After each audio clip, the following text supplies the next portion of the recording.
Hello दोस्तों, कैसे हैं आप। हमारी आज की कहानी है जिंदगी का पन्ना। चलिए जानते हैं इस कहानी के बारे में। मैं सरिता, छोटे से शहर की एक लोअर मिडिल क्लास परिवार की बेटी। मेरे पिताजी ने मुश्किल से हम तीनों बहनों को बड़ा किया है। फिर परिवार पर दबाव होता है समाज का, बेटी की शादी की, तो पिताजी ने मेरी शादी करवा दी।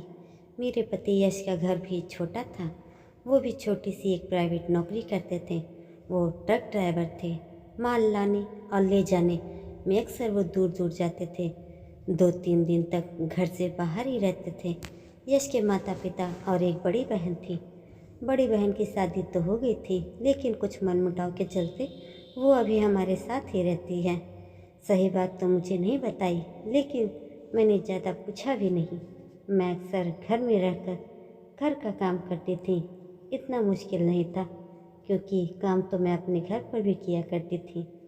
पति भी अच्छा है। मुझे लगा कि अब इस घर से मेरा भाग्य जुड़ गया है, लेकिन मैं जो सोचा था वह नहीं हुआ। शादी के ठीक 6 महीने बाद ही मेरे पति का एक्सीडेंट हो गया। जैसे ही यह खबर आई, मैं बेसुध होकर ज़मीन पर गिर पड़ी, और जब मैं होश में आई तब तक सब हो चुका था। जो आप सोचते हो ऐसा कभी नहीं होता। परिवार में एक ही बेटा और वो भी चल बसा, तो सोचो उस परिवार का क्या हाल हो रहा होगा। मैं अभी भी उनके घर में ही थी, और जैसा कि समाज में होता है बहुओं के साथ, मेरे संग भी वही हुआ।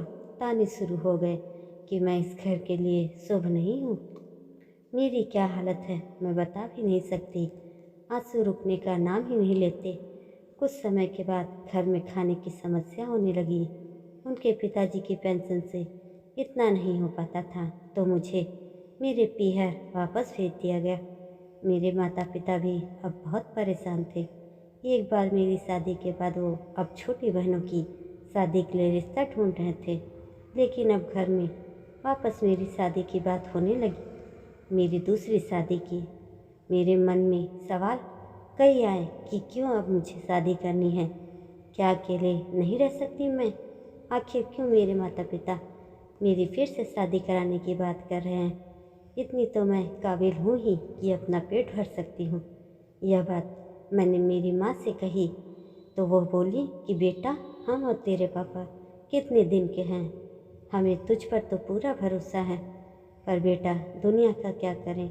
माँ की बात मैं पूरी तरह समझी नहीं, लेकिन इतना तो पता है कि माँ बाप हमेशा बच्चों का भला ही सोचते हैं। समाज में बात तो फैल ही गई थी, इसलिए कोई रिश्ता नहीं मिल रहा था।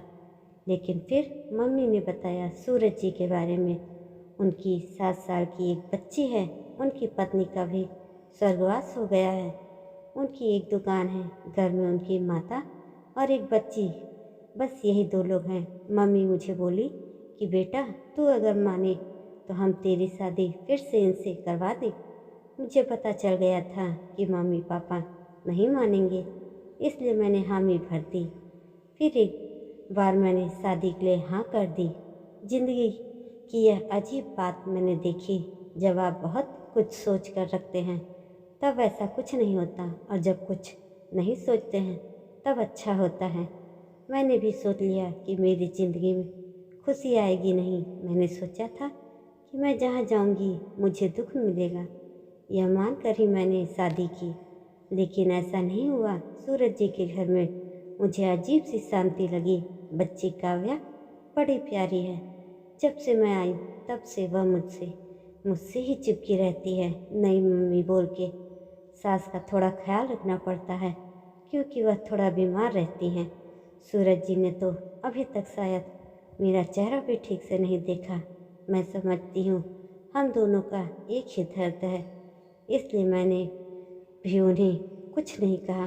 सिर्फ घर का काम और बच्ची, यही मेरी ज़िंदगी हो गई है। समय में बड़ी ताकत होती है। समय सबसे बड़ा मरहम है। धीरे धीरे सब कुछ ठीक कर देता रहता है। जाने वाले याद तो आते हैं, लेकिन समय फिर हमें आगे बढ़ाता रहता है। मेरी दूसरी शादी को अब 2 साल हो गए हैं। अब मेरी 2 बहनों की शादी अब होने वाली है।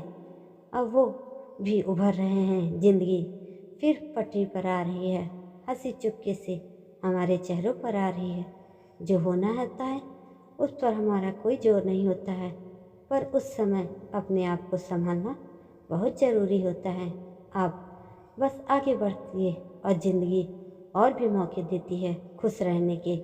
जब हमारा समय बुरा हो तो सब कुछ खत्म हो, ऐसा न सोचिए। ज़िंदगी का पन्ना पलटिए और आगे देखते जाइए कि आपकी ज़िंदगी में कुछ अच्छा ज़रूर होगा।